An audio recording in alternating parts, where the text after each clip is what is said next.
Okay, welcome everyone. We're really excited to be here for this talk this evening by Professor Alon Tal. I think it's his 7th or 8th time back teaching for us, also at James Madison College, so we're thrilled to have you. We'd like to thank Michael and Elaine Serling, who are here, who have an endowment for visiting Israeli scholars that allows Alon to come and teach here and is open to everyone. So we wanted to thank you, and we wanted to thank our many co-sponsors across the university for this, which includes James Madison College, the College of Arts and Letters, the College of Social Science, International Studies and Programs, the Residential College of Arts and Humanities, the Department of Community Sustainability, the College of Law, the College of Business, and the STEPS minor at MSU, which is Science, Technology, Policy, and Environment. Hopefully, and International Studies and Programs and the Asian Studies Center. So we have a lot of support across the university, and we're thrilled to be here. Before I introduce Professor Alon Tal, I'd like to just announce a couple of our upcoming events. So on September 23rd, on Monday, there are flyers and back. We're having a lecture on Two Tribes, the real-life story of a Jewish Native American, and she wrote a graphic novel. It should be really, really interesting. And then we have a couple of film coming up that also gives you kind of a view of the ultra-Orthodox community and divisions within it in Israel. That will be on September 29th, I have here. And then we have the 24th, it should be, and then on the 25th, we have a lecture by Professor Nahumi Yaffe, who's one of the first Orthodox women to get a PhD, and she's talking about breaking norms in ultra-Orthodox society and in Israel and the United States. So those are just some things to look forward to. But without further ado, I want to we also, by the way, one more thing, we have a flyer in back for conversations on anti-Semitism and Islamophobia that our faculty are doing jointly with the Director of Muslim Studies, Mohammed Khalil. It's a great program. For those of you who are interested, you might be able to get extra credit for a class or an honors option for a class. So I'd really recommend that to you. So for Dr. Alon Tal, he's an amazing, amazing professor. I know some of you are lucky to have him in class. And this is the, I believe, 5th book that he's written. Other books, I think they're all by Yale University Press, or practically all of them, include from food scarcity to surplus, and it includes examples from India and Israel, and I'm trying to read without my glasses. Sorry about that. And China. Another book is The Land is Full, addressing overpopulation in Israel. Pollution in a Promised Land is another book. And All the Trees in the Forest, Israel Woodlands from the Bible to the Present. This current book, Making Climate Tech Work, is from examples from around the world and is extremely important and timely right now. He is not only an amazing academic that has provided us with all this scholarship, but also has established lots of different environmental organizations, including founding the Arava Institute in Israel. Last year, we had Alon Tal with Palestinian who directs it right now, and a Jordanian colleague talking about how Jordanians, Israelis, and Palestinians try to address common environmental challenges through environmental innovation. That organization, among many, is up for a Nobel Peace Prize this year, so that would be amazing if it got it. And we're not only lucky to have Alon Tal here, but he chaired the public policy department at Tel Aviv University, was at Ben Gurion University, and was also a visiting professor at Harvard, Otago, and Stanford Universities. He also co-chaired the Green Party at Israel at one point. So we're really, really eager to learn from you and hear from you, and are really excited to have you here. And those of you who haven't heard Alon Tal before, it's a real privilege to have him share his knowledge with us. So thank you so much for joining us.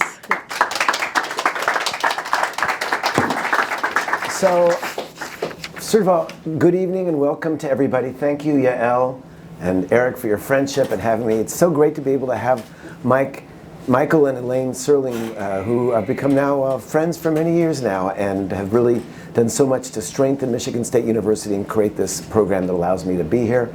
And thanks to the students and everybody making the evening possible. I'm going to be talking a lot about the future and what we need to do to be ready for a very different kind of economic future. So before we do that, I thought I might take a word at some wisdom from the past. And since we're at an event which is co-sponsored with Jewish Studies, I thought I would go back into my tradition. One of my favorite climate quotes is actually 2,000 years old. And it goes back to something we call a midrash from the past, an old sort of a homily. Rabbi Shimon Bar Yochai taught, this is analogous to people who were sitting in a ship. One of them took a drill and began drilling a hole. His counterpart said to him, "What are you doing? What are you sitting and doing?" And he said to them, "Why do you care? Am I not drilling under myself?" And they said to him, "Because the water will rise and flood our ship." And the metaphor is so appropriate for our climate crisis because we know that we need to have everybody on board. Everybody on this planet has a carbon footprint.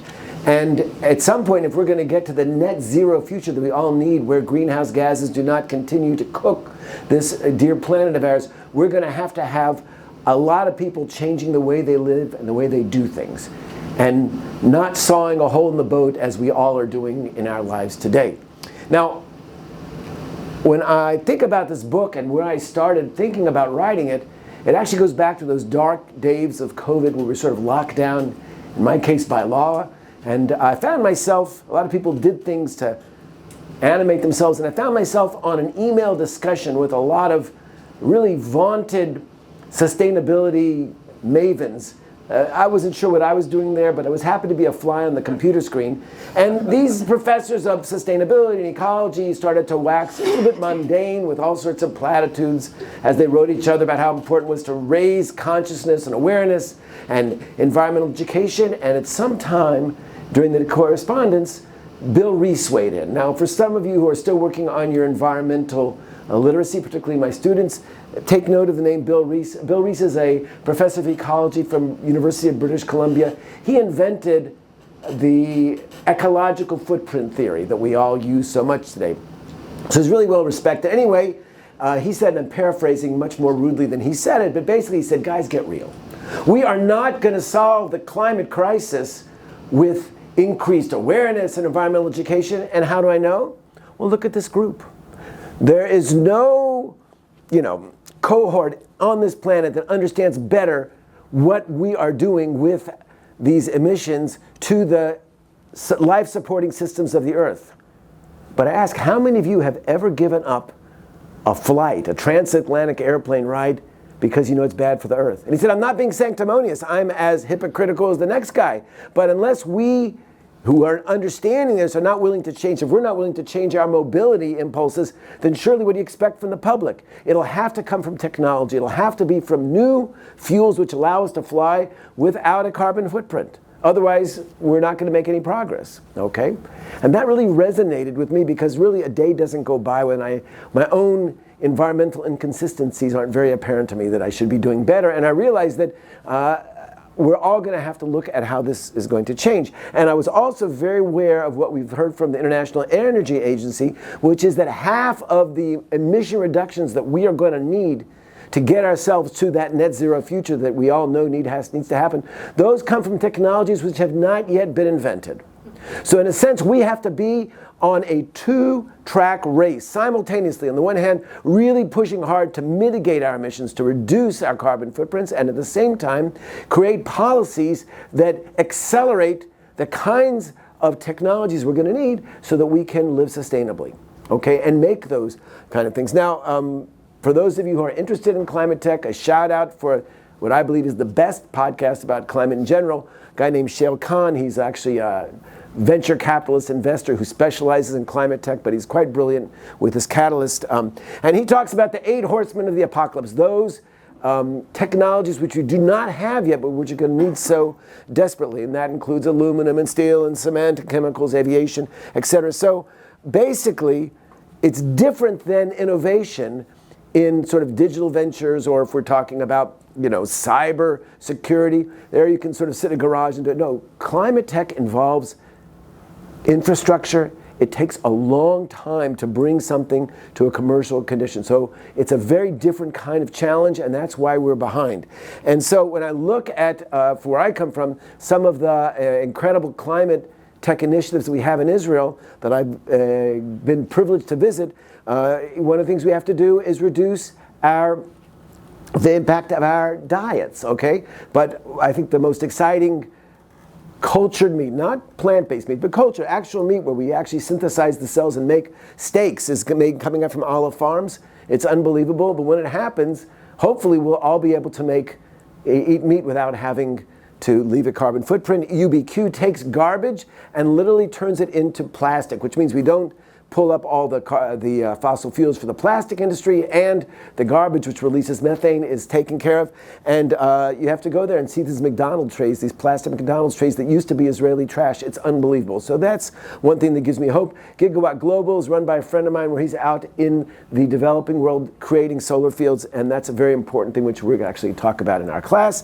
SolarEdge, actually the largest producer of inverters, which is how you take DC electricity in a solar system and turn it into AC, and that is made by a couple of guys from Herzliya who now have a $6 billion company, I think the largest company of its time in the country. Netafim, we always think of as drip irrigation as an agri-tech, but in fact, when you grow rice with drip irrigation, you eliminate about 10%. You eliminate your methane emissions, but that's 10% of the overall footprint. Remilk, the same thing that you're doing with meat, we're doing with milk. And I've had the cream cheese from synthesized milk. No cows involved, no suffering, and no emissions. So it's quite amazing. And here's some of their things. And so we have hydrogen as part of the new economy. And one of the most exciting companies is H2 Pro. This is Professor Rothschild who formed it, and nowadays it's grown very much. Bill Gates liked the idea. He threw in $100 million into this project for climate tech as well. And 4 years later, you can see the company celebrating, etc. So one of the companies I visited just, I guess, 3 weeks ago is Helios, which has an ability to make green steel. You know, steel industry is about 7% of global emissions, and they're finding ways to actually create iron ore using different materials and sodium like that. So these kind of technologies became apparent to me when I was a member of Israel's parliament. I chaired the first subcommittee on climate and environment. And so I was very interested. I went to visit and I had people come to hearings. And they all said the same thing. And basically they said, we are suffocating. We do not have enough oxygen, either economically or in terms of policy assistance, to deliver these technologies which are so critical for the future. And it made me think that I have to do something about this. And then when one thing led to the other and the elections did not turn out well, I was asked to give a course on this topic at the Stanford Business School, and so the idea of this book came about. So tonight we're going to talk about just 4 very, very sort of vignettes, short examples from the 4 different chapters. But if anybody wants to get the full package of climate options, we'll be selling books afterwards. We'll talk a little bit about how do you initiate climate innovation through funding, research, and development. We'll talk about policies which monetize carbon, which create taxes or incentivize people to reduce their emissions that way. Or in the next one, we'll talk about how do we actually subsidize technologies and the like. And finally, we'll talk about the notion of command and control regulation to really mandate these kinds of technologies. Now, when we talk about innovation in general in public policy, there are 2 different ways to go about it. There is what they call technology push, where you actually just help those people creating new technologies, make it easier for them. Or the second way over here is where you create a demand by policies which incentivize technologies above the natural things. But the notion is that the invisible hand of the market is not delivering climate technologies which are so critical for our future as fast as they should. I heard somebody say they're out getting themselves a manicure or something. So we need to intervene and do that stuff. So to talk about this first group of technologies, I just want to explain why it's so important the government needs to intervene. And that starts with the nature of these technologies. that it takes a long time until they come to fruition and are ready to be commercialized. And so a typical venture capital company needs its money back within 5 years, 7 years. It has very patient investors, and that's simply not enough for most of these technologies to get the kind of money. People just aren't willing to wait 10 years after they invest in a company to see some return on it. And that's that. So those investment horizons are part of it, and the market uncertainties. We don't really know. A lot of these things, there hasn't been a climate technology that really emerged and is now successful that existed without public policies and government intervention. And I don't hate to tell anybody in this room, I mean, you guys are going to all be there at 9 o'clock watching, what the future holds is very uncertain here in terms of American climate policy. We've seen a real pendulum swing back and forth. And so for an investor, it might just be safer to go invest in something like, I don't know, a new app would be more smart than trying to create a whole new way of creating steel and cement, okay? And the last reason is this sort of what we say absence of moats, the need to preserve the intellectual property, which is so important if you want to make your money. And it's kind of hard to do. There's a lot of government grants. These things take a long time. It's very hard to ensure that you're going to actually get, if you're putting the money in, you're going to get it out. Somebody else won't hijack that. So those are the reasons why. But there are many people, and in the interest of a robust academic discourse that's well to share different sides of the perspective, but it's sort of more of a libertarian view, which really thinks that governments don't have any business being in the climate, acceleration process. They don't need to be involved in this, and there's several reasons why, and they're not without legitimacy. The first is that government bureaucrats don't have any kind of liability. They're playing with the taxpayers' money, and if they make a bad investment, well, I guess it went south and that the taxpayers are out some money, but it doesn't hurt them. They still have their tenure and their jobs. And so that means that by definition, they're going to be investing in ventures which are not competitive. Because if they were competitive, banks and VC capital would be supporting it. So why should the government be doing that? And finally, the complaint is that by undermining the rough and tumble of competition, we are weakening the system by creating these false incentives and, in fact, stopping the best technology from winning, okay?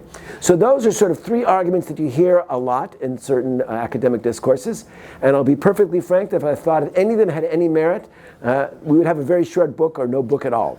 But my feeling is that governments have been involved with supporting technology, incentivizing technology from the very beginning.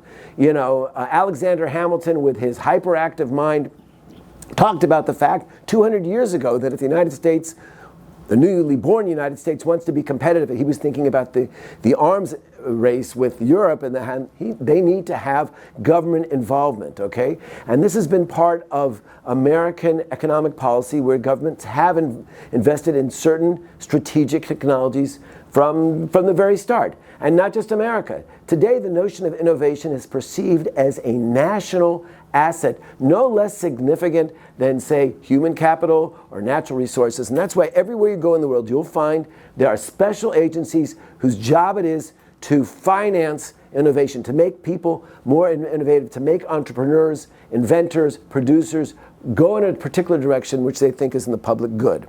The question becomes then, well, when do they intervene? One of the things about product development is that I think over 50 years ago in NASA, they created something called the Technology Readiness Level, or TRL scale. 9 levels where a technology begins, and it starts with the basic research, and then you kind of have a prototype, and then you have technology demonstration, all the way up. And typically, governments were basically involved down here at the very basic research. And the notion is there's a pipeline. And once the universities start producing some interesting results, the private market will accept that. But because of these long delays and the long horizon of climate technologies, governments need to be involved much later stages. And here's the thing. As you move up the TRL ladder, the expenses grow exponentially. So it's a very, very expensive thing to support a lot of these technologies, okay? Now, in Israel, we have also one of these agencies, so I'll say a word or two about that.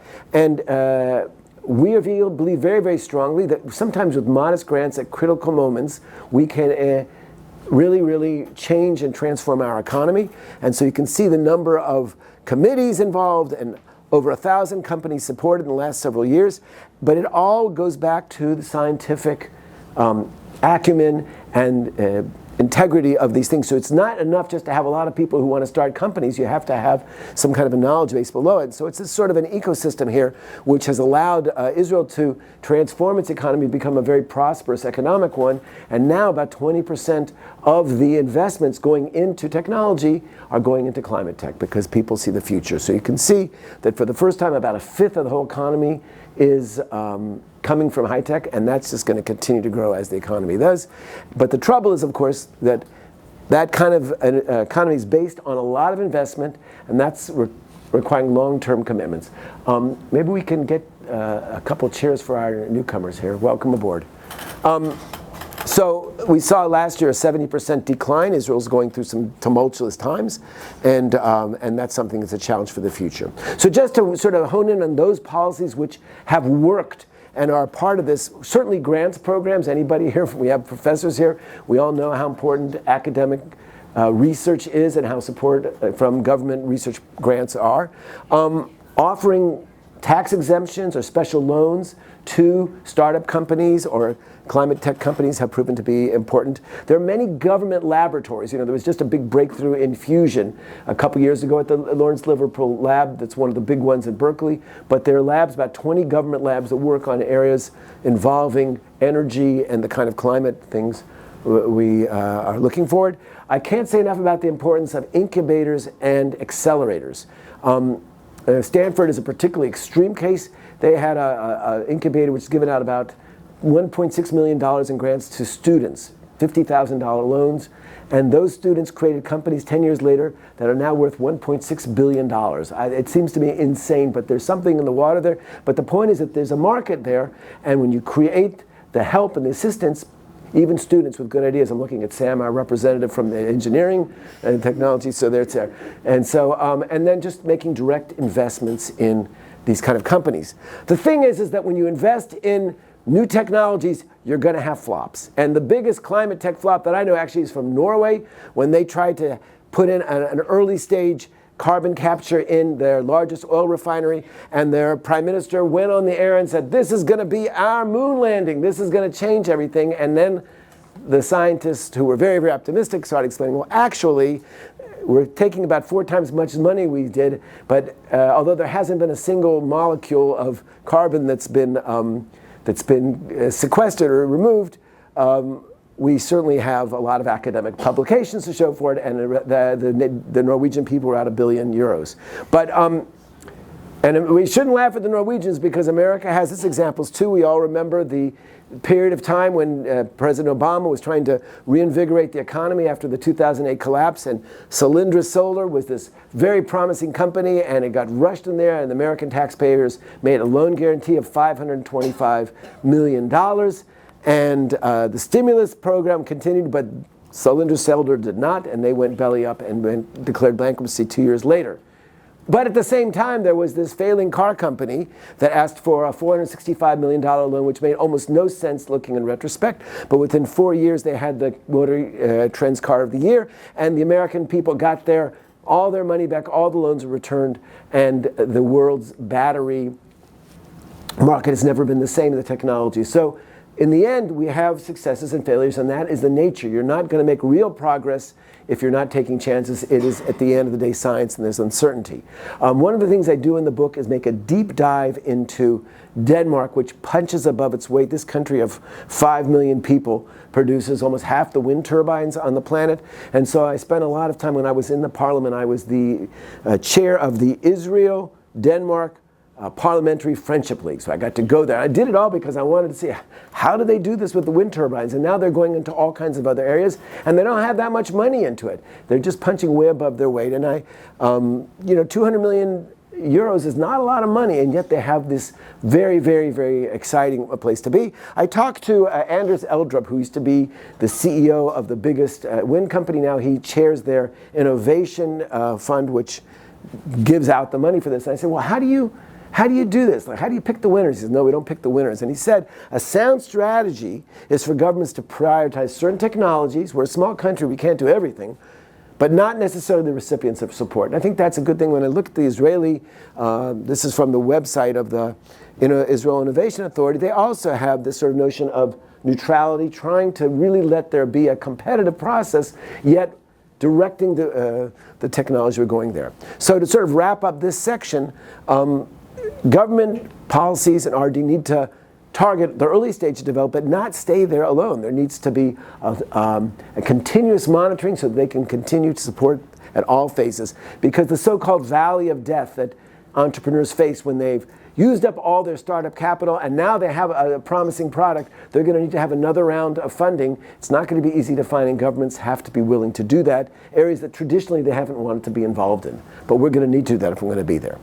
Now I'd like to say a little bit, that's about the push of technology. Say a little bit about the pull. How are we going to get people to buy products which are low carbon and are climate friendly, okay?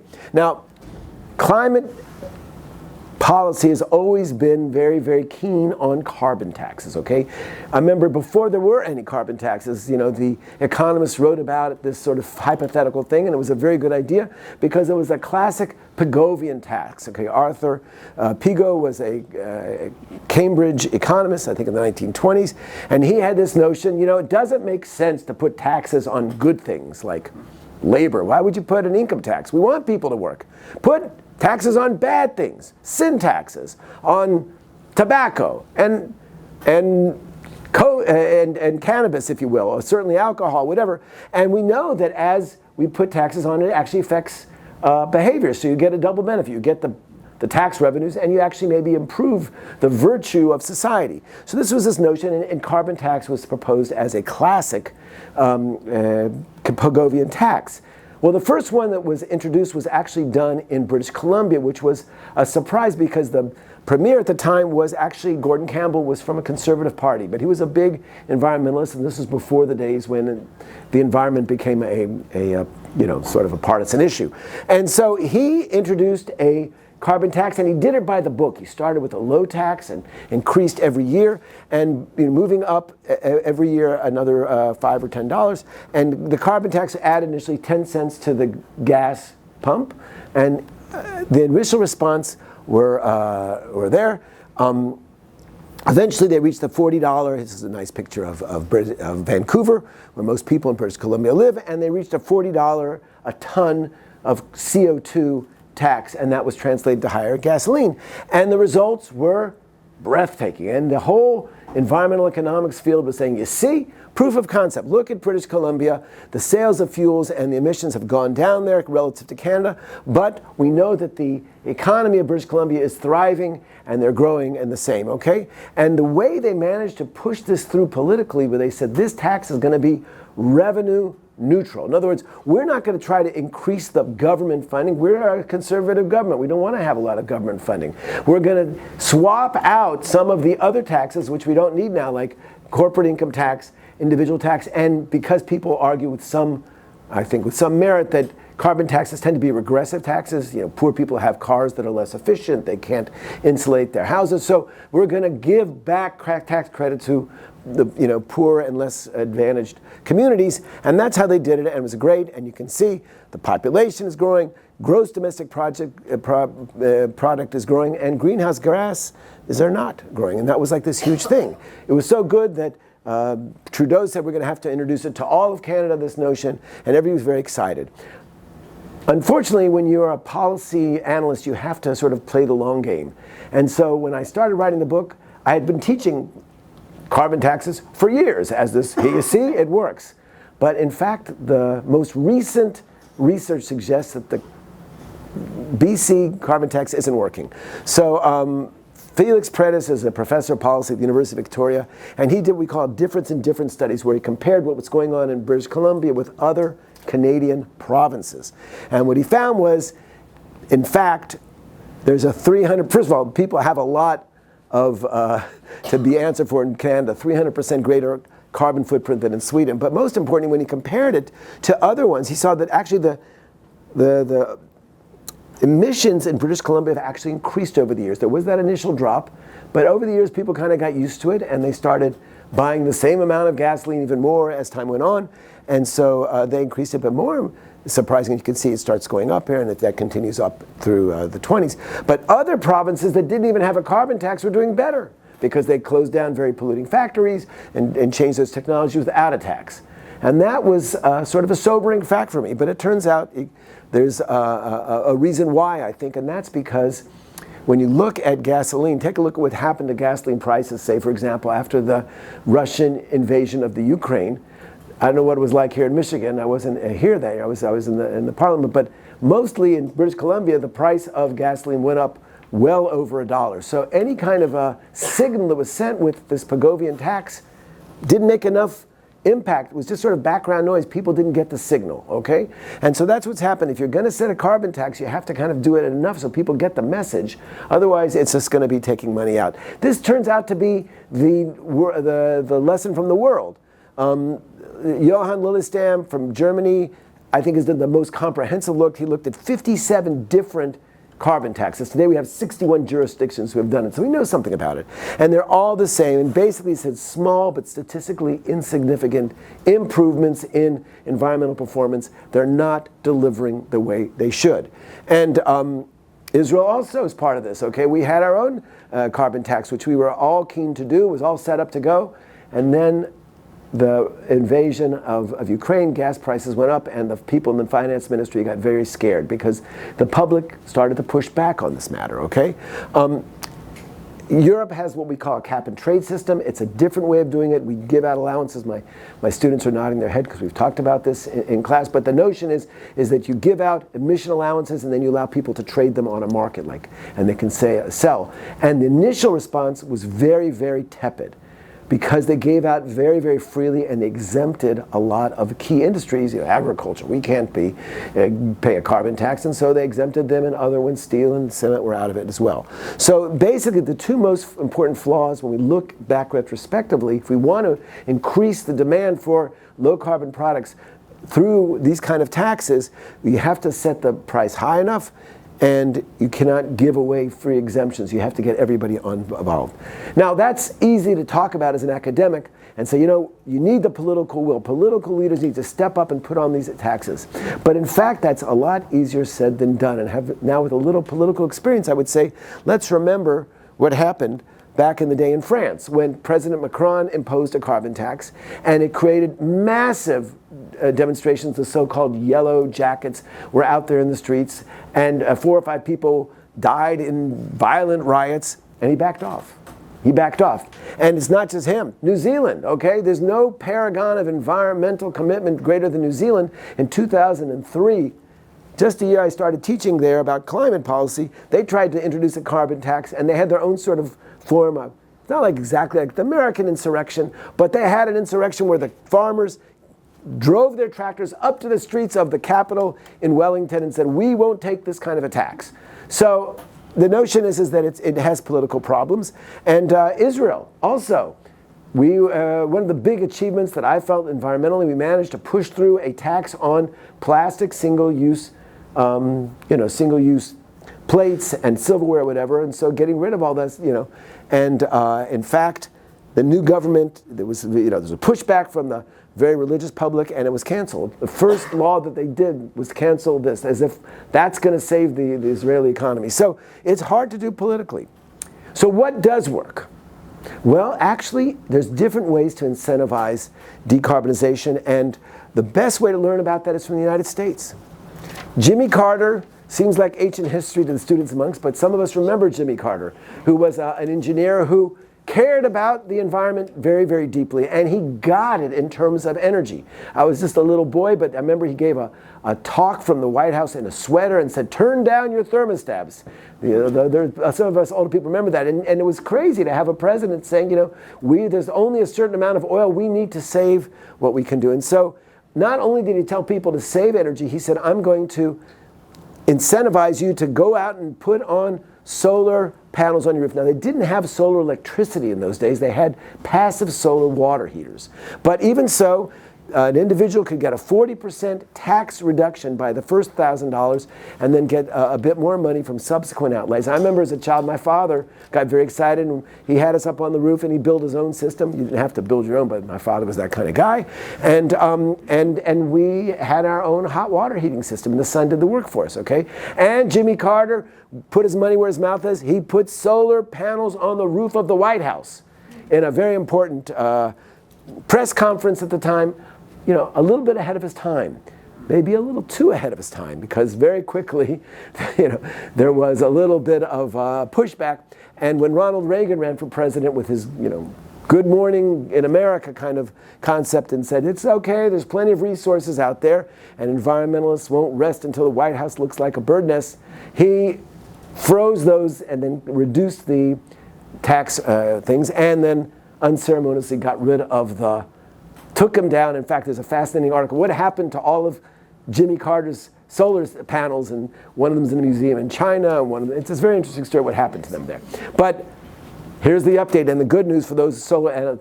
The last word, Barack Obama brings in, this time it's photovoltaic panels and electricity on the White House, which is a carbon neutral building. And so that's a good news there. Now, a friend of mine in California, David Arfin, was sort of a MBA, just finished at the Stanford School of Business, and he went to see a movie called An Inconvenient Truth. Al Gore's movie about climate crisis for a lot of people was a wake-up call. Nobody had heard of it before he made this movie. So Arfin gets out of it and gets very, very excited about it. He said, I'm going to do something. I'm going to put solar panels on the roof. But then he took a look at it.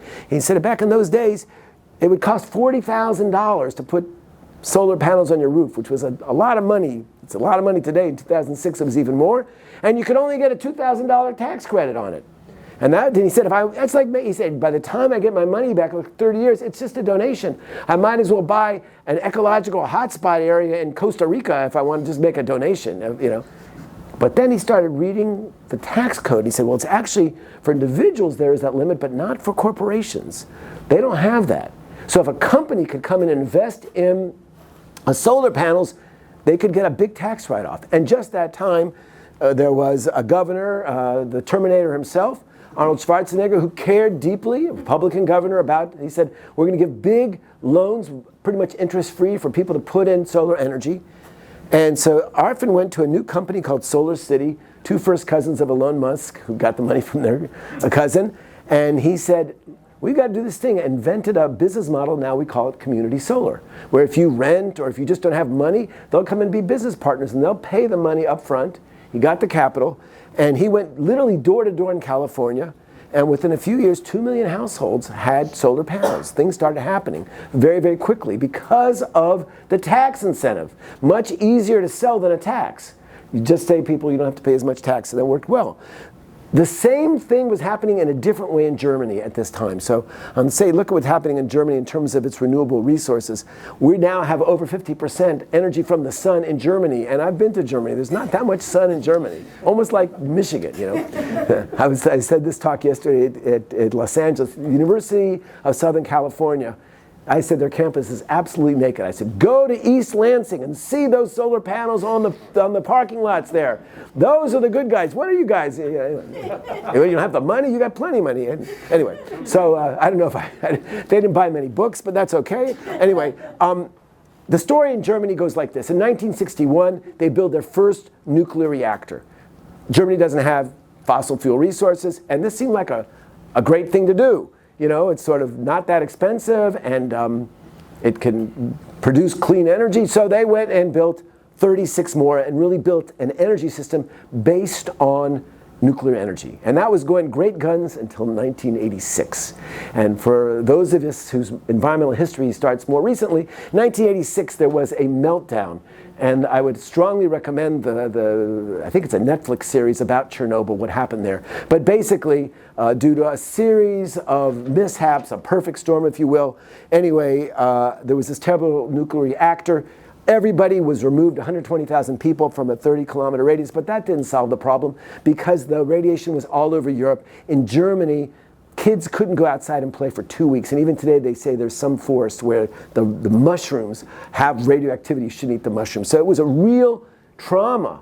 And there were people who got very nervous about it. And they said, you know what, let's create a political party and stop this. And that's how the Green Party got started in Germany, where there was the anti-nuke people, a little bit of Greens, they had a homosexual component, it's an anarchist, it was this crazy coalition, and they actually got into the Bundestag. And they were very keen on being an opposition party while they were there for many, many years, until their voters said, we don't want you in the opposition, we want you to be a coalition partner. So in 1998, there's elections, and they run under the slogan, 100,000 rooftop photovoltaics. That sounds like a kind of a weak slogan. I don't hear anybody using it. But that's what they ran on, and they did okay. They got almost 7% of the vote, and it wasn't much, but it was enough to be the defining factor in the coalition government. Remember, this is not like the U.S. where there's real separation of powers. And so the Social Democratic Party said, you interested in being in the coalition? They said, yeah. And so what do you want? We want 100,000 roofs, and we want to be the Minister of Environment. They said, that's it? We don't mind solar roofs, because they had the idea that Siemens would become a big solar company. They were lobbying, and so they said, join us. And in fact, they did, and they started to make for 7 years this, and they created feed-in tariffs, which means that if you produce solar energy, you are going to get to be able to sell it back at about 3 times the going rate for electricity. So it creates this incentive for people to put these on the roof because they have a guaranteed income stream. And then not only did that, they also gave a $50,000 loan if you wanted to. And the people built this, and whenever it was necessary and feasible, the utilities had to connect these powers to the grid. And so all of a sudden people said, this is a good deal. And before you knew it, there was 130,000 solar panels on the roofs, producing 1.1 gigawatts of energy. It was an unimaginable amount of solar energy.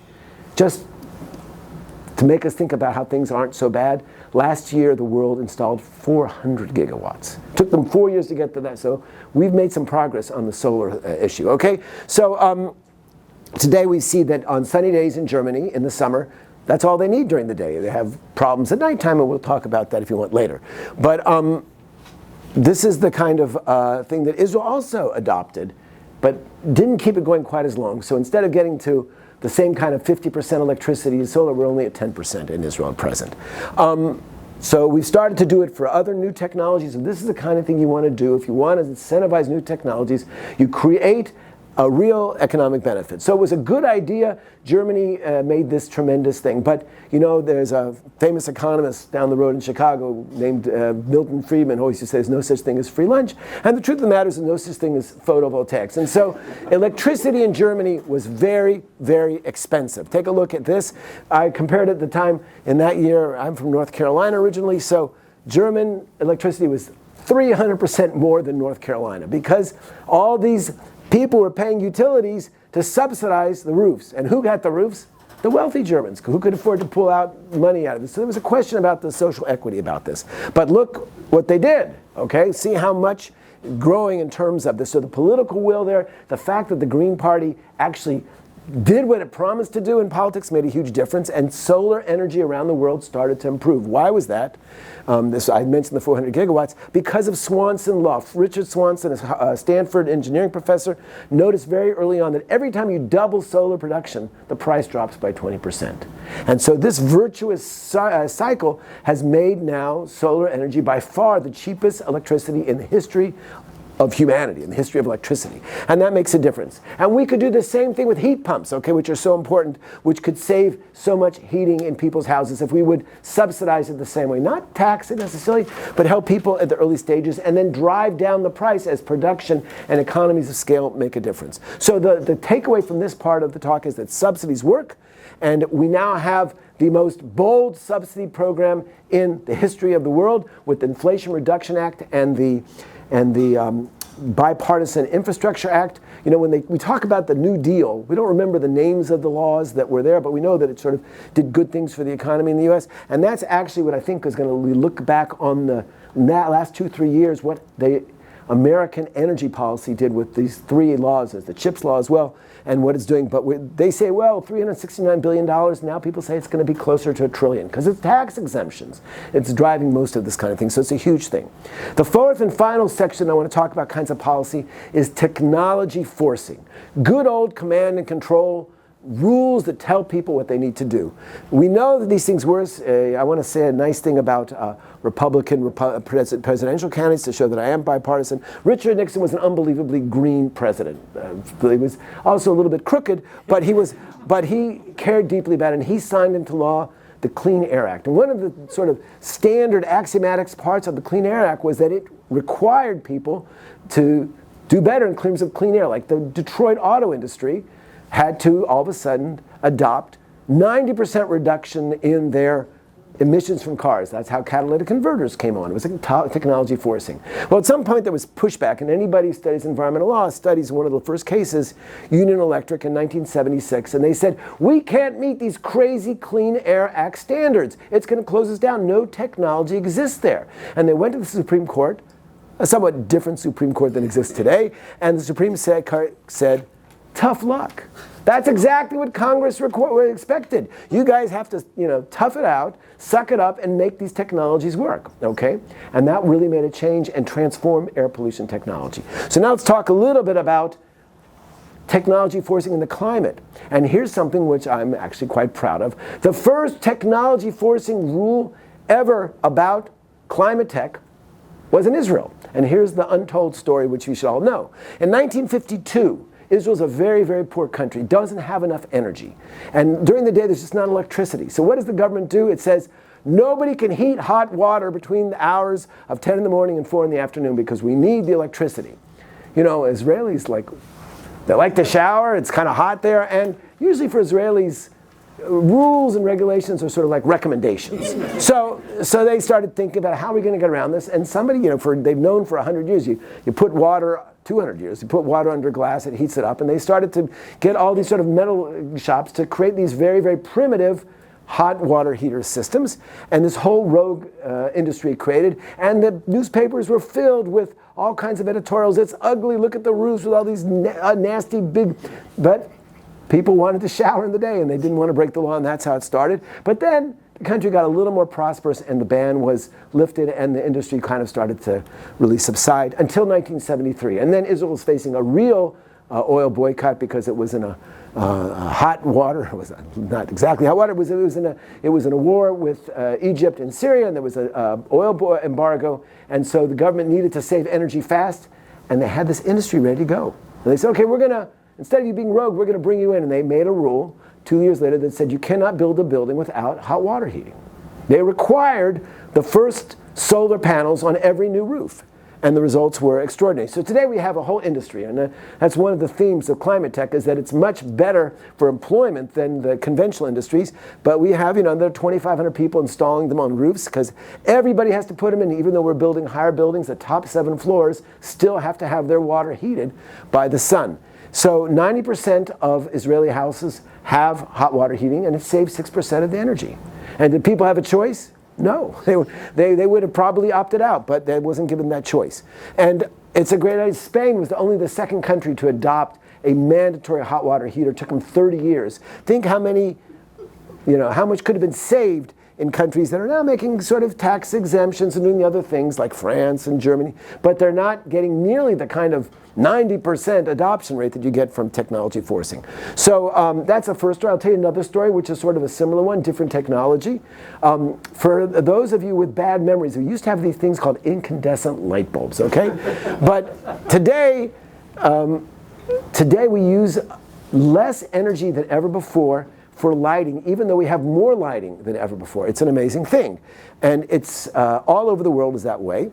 And that's because of these so-called light-emitting diodes, LED lights, which last 25 times longer than the traditional incandescents and fluorescents. And all you do is you push the current through this semiconductor. It doesn't produce any heat. Super efficient, 75% less energy. And now we can see for the first time less electricity is going into lighting than, say, for storing heating and things like that. So it didn't happen by itself. Here the hero is Australia. In 2007, some smart policymaker said, wait a second, these bulbs make sense. They save money, they save energy. Let's just require. So of course there was pushback, there was pushback. This time it was the surgeons. We can't have operations with, LEDs, what's that? They said, okay, we're going to exempt you. But everybody else has a year and you're not going to have any more incandescent lights. And the people, I don't know what they said, I wasn't in Australia, but they took it. And the EU saw that it works. By 2011, they did it. Israel was also one of the countries that did it in 2012. They joined it. And by now, we have a tipping point. Now the whole world is doing it. And incandescents are gone. And everybody's better off, okay? So there was a good technology. It was cheaper. It worked. And it was required, okay? And 1%, think how fast that happened. In 2001, only 1% of the bulbs were LED. And today, well, I'm sure on this campus it's probably 100. So the takeaway is that sometimes it's easier just to mandate a technology than to try to incentivize it. They could have put a tax in, but an important study in Europe showed that if Europe had wanted to impose a tax, they would have had to charge 10 times the price of the light bulb to get people to shift over. It was just easier to say, just do it, yeah? So that's what the takeaway is. For a politician, sometimes to go after an industry and force them is much easier than to make everybody pay higher taxes. It makes you less vulnerable. So, but you have to make sure you have a technology that works and that is acceptable. Now we're seeing this all over now. Tokyo, you want to have a house, you're going to have solar panels on the roof. It's going to be required. Germany has already done this, not only for roofs, but they learned from Michigan State, and they're now requiring it on their parking lots. And that could be something which I don't understand why they don't do it in California. I mean, a lot of places should be doing this kind of things. So they're saying 60% of this area within a car park needs to be done then. We're seeing that all over.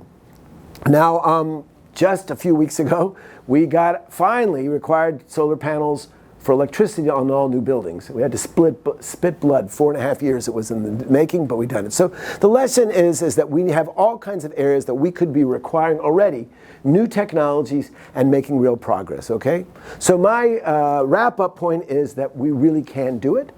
And I think that climate technology is critical to our future, has to be a central part of it, but the lessons of the past suggest that if we have a significant political will, then we can do what it makes to make our economy low carbon and healthy. So that's my presentation, and I'm happy to take any and all questions, challenges, and the like. Thank you very much.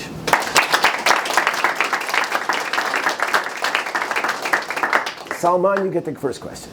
So when you mentioned the synthetic milk, is that like literally like real milk, or is it like almond milk, or? It is not almond milk. I mean, my personal favorite is oat milk, but it's cow's milk without cows. They basically, the story, I interviewed the guy who figured it out. He was a doctoral student at the Weizmann Institute in chemical engineering, and I guess he didn't have enough publications, so he ended up working for a pharmacy company and learned a lot about fermentation and stuff like that as they make in the. And then somebody said, you should meet my friend, he wants to make milk, he needs a biochemist. And together they figured out how to synthesize the protein that makes milk from. So they make actually milk powder, which is enough, and you put the water in. And look, I had the cream cheese when I went to visit them. It's as good as Philadelphia, honest. It is that good and indistinguishable. And so the good news is it's 99% less water, 99% less emissions. No cows have to suffer or be involved in it. It's going to be cheaper. So one of the things that happened after the horrible events of October 7th is a lot of dairies were destroyed in the terrorist attack. And I keep saying, don't rebuild them. Nobody's going to want to buy those milk from cows. It's going to be more expensive, and it has all these environmental liabilities. So yeah, I'm really, it's happening much faster than cultured meat. But this is cool. Actual milk. It's not, you can keep drinking almond milk, nothing bad about it, but you can have actual cow milk too. That's cool. Yes, please. So my question is about government helping new technology. So a couple of weeks ago, the chair of the Michigan Republican Party spoke against the support by Governor Whitmer and the U.S. government for battery technology in Michigan, saying that the public doesn't want EVs because maybe they'll accept hybrid cars, but that's not what the public wants. Let the market decide whether or not we should build battery factories. And even saying, well, Ford is rethinking and General Motors is rethinking and so on. So how would you respond to that, given what you said earlier about the importance of government support for technology? I would say that ship has sailed, or that car has driven off a long time ago. This year, 92% of the vehicles in Norway were electric. And in fact, by 2025, there's going to be a ban on selling any kind of fossil fuel cars. California's got a 2035 date. I think they're going to move it up closer. Electric vehicles last longer. They don't require maintenance. They are quiet. There's a lot of advantages, even beyond the climate, obvious one, and the air pollution advantages that it holds. So I'm going to tell you about another state called California. They did something very different. Last year, they have a feed-in tariff, but they have more solar energy during the day than they know what to do with. At nighttime, though, the sun goes down. There's nothing, okay? So they said, if you want to sell us to the grid, we'll sell it for a kilowatt hour, 15 cents. After 6 o'clock, $2. Now, what does that mean? That means anybody who's putting in a solar system now has to have a battery. Otherwise, why would you do it? It doesn't pay. So they totally revolutionized that. And already batteries have gone down in price dramatically. And already in China, there are cars with batteries that are $12,000. That's it, okay? And Tesla has gotten us all a little bit confused that you can make an electric vehicle much, much cheaper because the battery prices have gone down. And certainly with the new factories being created for batteries, which are mostly in red states in the South, okay? Let's be honest about that. They're going to continue to go down because the demand will create the economies of scale and the efficiencies will kick in, just like we saw with the solar. So I don't want to, disparage any Michigan politician, God forbid. I'm sort of an interloper here. But I do think that he should pick another climate technology attack because batteries, that we've done so much with these new batteries. And anybody who has a laptop and knows, God, it lasts forever now. Used to be 2 hours, now 24 hours. That's because of this total transformation. And that's a big, big part of the new economy. We have one here, and then I'll go back to you. Okay. So one of the things that was already alluded to is cultural resistance sometimes. And I think the United States is one of the places where we see it the most. My impression is incandescents may be a small part, but they still exist because a lot of people in the United States have an ideological aversion against doing energy efficiency. And I'm wondering, first, if you can comment on that, but second, is there any political resistance in Israel to not rebuilding the dairies? I don't think that particular issue has become a big public policy agenda issue yet. But if I get back in the Knesset, I promise that I'll make it. But I think the market is going to drive it. It is true that there are cultural differences. I heard a fascinating lecture recently from the woman who was in charge of polling for the environment at the Pew Institute, which does a lot of public, and it's very, very interesting, the divide between political parties. So basically, if you're over 60 and you're Republican, you're never going to buy a electric vehicle. And amongst Democratic voters, 70-80% want to buy electric vehicles. It's just unbelievable. However, young Republicans are open to electric vehicles. I think there's a certain generational gap there. And I think at the end of the day, as this becomes more and more common, there will be the holdouts who want to hear the big roar of their engine when they go out there. Or but at the end of the day, economics is if you can buy a Chinese vehicle for $12,000 and never have to go out and gas up your car, and electricity, you can put solar panels on your roof for cheap, and then put your internal, make yourself what they call prosumer, who is somebody who produces and consumes and produce. My brother-in-law is sort of a survivalist. He's the chief of police in New Mexico, but he has his house where he's got his truck and he runs it himself. He doesn't need anybody. He's very happy with that. So I think actually the people who are conservative, don't want intervention from the government, I think they might actually see the virtues of being self-reliant that solar offers. I think there's a question in the back there.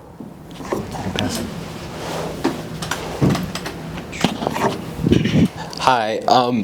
I know I've had professors that have kind of attacked your view on the way that you think of we need technology to be the solution. They've claimed that we can't solve the climate issue with technology. It's a social issue. And so how would you respond to a professor that says that it's a social issue, we can't change it with technology, we shouldn't be pursuing these technologies as strongly as you're suggesting?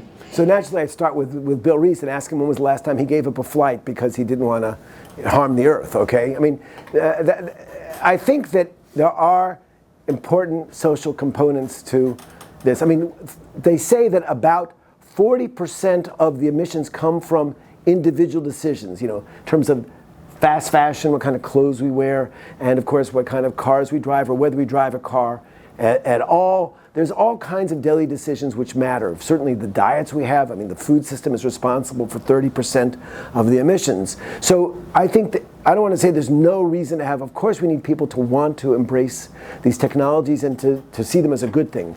But at the same time, it's not really clear that we're going to get as far as we need to go. I think that perspective was true when we thought, well, yeah, we have to stabilize emissions. We don't have to stabilize, we've got to eliminate them. That's a whole different kettle of fish. That's a whole different challenge for policy. Seemingly undoable, but we could do it.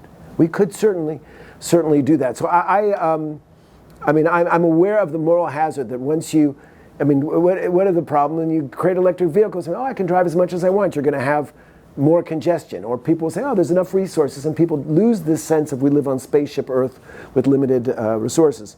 But nonetheless, I think that it is, how should I put it, ingenuous and unrealistic to expect people to change their lifestyles so dramatically to get to the kind of zero emission future that we have to have if we want to leave the planet a better place for you and your kids. Yeah, Nico. Oh, I'm sorry, Chris, you got to go for it. And then you have Nico. This isn't meant to be a gotcha or anything, but you're talking about transnational flights, and it got me thinking about cargo ships and how much we rely on that as part of our global infrastructure. I think something like 70 or 80% of everything we consume is at one point getting taken across oceans by ginormous cargo freighters, and those are some of the least fuel efficient and highest in emission things that we have. And that's just not something that we can realistically stop consumption-wise. And is there something you think that we can do to reduce emissions or make that system of travel more efficient? So you're absolutely right. As I remember, I think shipping is like 6 to 7%. It's comparable to cars almost. And they say as cars become electric, it's going to become more and more. So one of the things that I got to do by being in a business school, was sort of, besides they made half of these slides very pretty for me. But the other thing that I got to do was I had my students break into groups of 4 and then adopt climate tech companies and serve as consultants for them. And one of the companies we did this year was a shipping company. And their notion is to make ships run on batteries. And then a shipping company will go to the port and then switch out a battery because it's very heavy. And they think that works. So other people are talking about hydrogen. There's different ideas, but clearly, we're going to have to change the way we ship things. So it's not a gotcha. It's absolutely, you're right there. There are several climate tech companies, and one of the nice things that happened at a recent COP, a convention of the parties for the UN, was they started this sort of first adopters coalition. John Kerry, who is one of the great climate heroes of the planet, who both as Secretary of State, it was because of him that we got the Paris Climate Accord, which has been huge, and then he went on, and I thought very, very, was showing great humility to become just a simple climate envoy of President Biden, and he really has made a huge difference, and he got a bunch of companies in the world to sign on to buy $10 billion worth of new climate technology by 2030 if it's there, and some of them are shipping companies. So there's this incentive. If you have a company, if I can build it, then they will come. Already $10 billion is committed there, and it's global companies. Same with steel. I think Ford, let's say a nice thing about Ford, we're in Michigan, was one of the first ones to say we'll take 10% low emission steel. And so, but one of the pieces of the puzzle is going to be ships, and it's going to have to change. And the trouble is when you build a ship, it lasts a long time. There's a lot of sunk costs there, and so we have to think about the fact that do this as quickly as possible. Eric. Oh, I'm sorry, Nico's next, and then Eric. Let's be for a second. Hi, Professor. So, love your presentation, but I'm going to be the social scientist to challenge you a couple of these things now. I expected no less. And by the way, Nico is the vice president here in this building, so we wanted to, and a huge environmentalist. So that's why James Madison has such a strong environmental policy. So, I wouldn't put it now on me, but a couple of things about the technologies. I am a big supporter of solar panels. I really want solar panels on my house if I could own one day. And so a problem with that, in California, they mandate solar panels to be on all new buildings. Now, what that has done, though, is that, as you may know, California is a terrible housing crisis. And with all these new solar panels that contractors are required to put on their roofs, the housing prices are going up, and people are still, they still are houseless, and the housing prices are still high. And so that's the first part. Second part, solar panels, the rare earth metals that go into them, they cause other environmental degradations that, it's hard to compare, but they are pretty bad. And a lot of times that these rare earth metal mining is outsourced to more developing nations. For instance, in Bolivia, in the flats there, and the workers there are in terrible conditions, and, they don't have enough money for proper protection, they don't get paid enough. And so when we are striving for new technologies, there's always the unintended consequences of these new technologies, and we kind of narrow our focus. And so I guess my question, okay, there's a lot of rambling for a question. I know, I apologize. It's a wonderful preamble. So, stick with it. You're okay, spot on. so with all those issues, I'm a big, as you said, I'm a huge environmentalist, so why don't we go back to old technologies? For instance, in particular, the United States, North American context, walkability and against car-centric infrastructure, using trains, trams, buses, these technologies aren't new, they're quite old. And they would greatly help within, at least the American context, for carbon emissions. So, two-part question, I guess. What do we do about the unintended consequences? And why can't we just go back to, why should we always prioritize new technologies when there's older technologies that are also helping that aren't always given the light because they're viewed as old, or et cetera? So I love your question, and it's legitimate and important. So let's break it into two. First of all, with regard to what do we do with all the solar panels in 25 years? Well, a new industry which is starting to emerge, I think, is the recycling of these panels, because particularly batteries, because that's really the big concern. I mean, there's a solid waste problem with solar panels, but if you have a big enough garbage dump, but the point is that these rare earth minerals could be actually, pollutants. So there's a real belief that they're very expensive, actually, and so recycling them makes sense if you could create it. So there's starting to be a growing number. There was this I mentioned Catalyst, this wonderful podcast. They had a whole podcast on the recycling of rare earth minerals and where it's going and how much money is going to be, and it's going to be billions of dollars. And I'm going to send you a link to that one. And he does a much better job explaining about it. But I believe that there's no other way. We're going to have to recycle these materials. Luckily, it's only going to be every 20 or 25 years and not every day. But you raise a real issue, and if we don't, we'll be stuck with a huge solid waste and water contamination problem. With regard to, well, why don't we just have people? Well, I agree that we need to do everything we can to accelerate development of mass transit systems, but let's take a look at the state of Michigan, okay? I know many of my students come from towns where even if you had the most ingenious and committed, traffic engineer, you couldn't provide people who are living in that kind of dispersed thing with really reliable and inexpensive transportation. So the answer, as you know and you've talked about in class, is the importance of increasing urban density. And I'm all for that, and in an urban dense place. Now, we may get a certain bonus from autonomous vehicles and electric vehicles, which could do that, but that doesn't solve your problem, because I think you're right. I mean, biking to work, walking to work, these are things which are good for your health. It's not just good for the environment, and it certainly reduces the kind of congestion which produces road rage. And by the way, it turns out that men, not so much women, but men who are caught in daily traffic jams tend to have a higher incidence of domestic abuse, because they kind of go crazy there, whatever. So there's all kinds of bad things about having a car-based economy, but we still have to understand that that's not going away, and the people, I invite all of you to live in a dense city, but for those who don't, just make sure your car is as clean as possible, and make sure you recycle it, as he suggests you do when you're done. Then that lot can be done. But a great question. There was a question, two questions in the back here.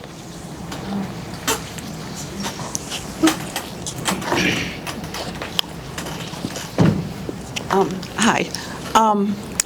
About a month ago, I was watching the Weather Channel, and there was a little segment on about a kid in Ireland who would ride his canoe around, and he noticed all this plastic building up, and he started getting interested in what's this all about, and he started experimenting, and his parents were very helpful, and eventually he started thinking, well, oil floats, plastic floats, what's the similarity? And then somehow he got involved with the sun and magnets. And anyway, at the end of the short program, a big company had picked up this whole idea of technology and was going with it. They were really developing it somehow.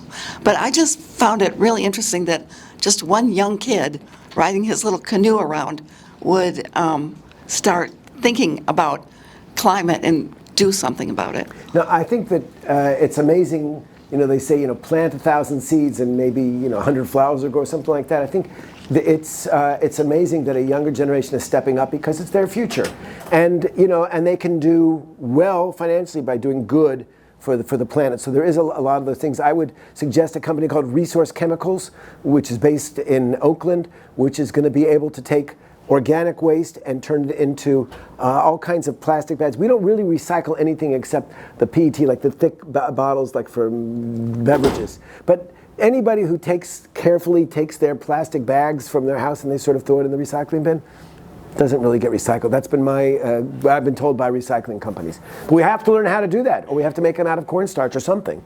So yeah, I think so I heard about this. If you have a way of sending me the link to this show, I'd be interested, because I heard the second person mention this kid. Have ships with magnets on it going around, attracting all this. No, what you're doing with the oceans is and it wasn't Thor Heyerdahl was this crazy guy who sailed boats around the world, and he was already talking about that in these vast seas he would come see day after day plastic. So there's going to be more pieces of plastic in the ocean now than there are organisms. It's very discouraging. I think there was a question over here. Let's go to this gentleman. We'll wrap it up in about a minute or two. Hi, so I'm going to cycle back to your battery and EV comments earlier. I'm mastering in environmental design right now, so sustainability is like totally my thing.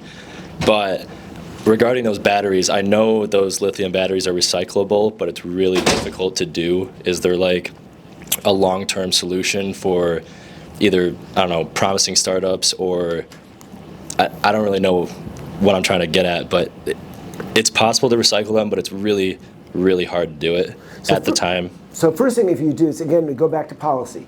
If we don't have policies that make it illegal to dispose of lithium batteries, then there won't be enough. But once they create that demand, then there's going to be 100 people like you that want to set up companies, and the best ones will win. So that's really one of the things you need to do, I think, is realize that sometimes you need a very, very tough policy for a short period of time. And once the technology becomes inexpensive, I mean, that's the lesson with all these things, that once a process or technology becomes less expensive and more effective, people do it anyway. People are practical. And so I think it's not going to happen by itself, and this is a new externality associated with this industry, and it's one of the unintended consequences. And there will be others, because we're going into uncharted ground here. I mean, like 50% of the technologies don't even exist yet, so how can we even imagine what kind of problems they could do? But we do know, and if there's any other questions, if not, yeah, Lizzie will give us a little more.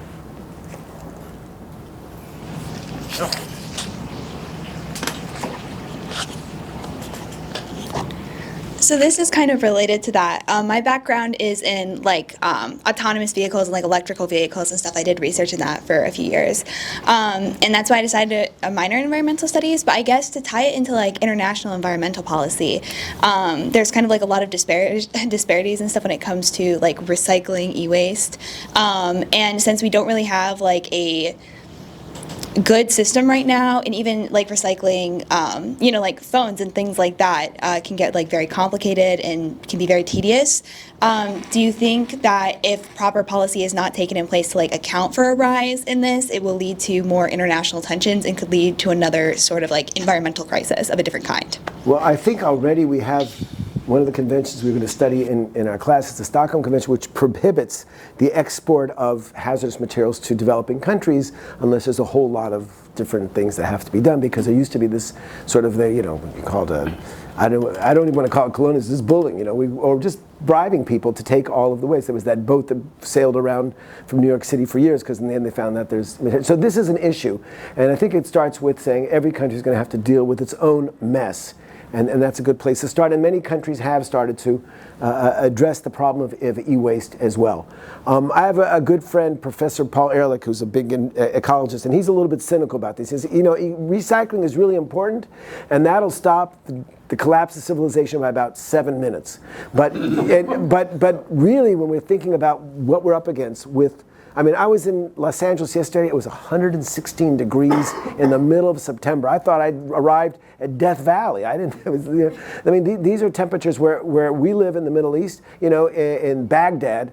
The difference between life and death is having an air conditioner, because it gets to 135 degrees, and it's not going to stop. So, yeah, e-waste is a big issue. I think you can have a whole course, because it's a very complicated thing. Obviously, you've been doing years of research. You probably should teach that course. So I'm not going to try to answer, because you probably know much more about e-waste than I do. But I would say that I think that a lot of people began to recognize that we're going to have to deal with this climate crisis, because everything that the scientists predicted with modeling is happening just a lot sooner than we thought. And the frequency of fires and storm events and the rising, it's all happening just a lot quicker. And so it's not going to happen without technology. So sort of to wrap up this evening's presentation, first of all, I want to thank you for coming. I want to say that we're going to have to, this is a huge business opportunity. I'm really glad to have people who are majoring in fields that, see this as such, because it's not going to happen just as a regulation. It's going to have to be a partnership between the commercial sector and the government sector. And us, we have to give these people the support as a society so they can create the new economy that we need. Now, if any of you are interested in knowing more about this, okay, or if you suffer from problems of insomnia and you can't sleep at night, so I'm selling the books that we talked about, Making Climate Tech Work, in the back, and be happy to share if anybody wants more information about this. But I'm so grateful that you came out an evening to think about these kind of challenges, which are all of our challenges, because I always say that environmental problems are too big to leave it as a spectator sport. We need players, and climate tech is one of the ways that we can be players. Thank you very much.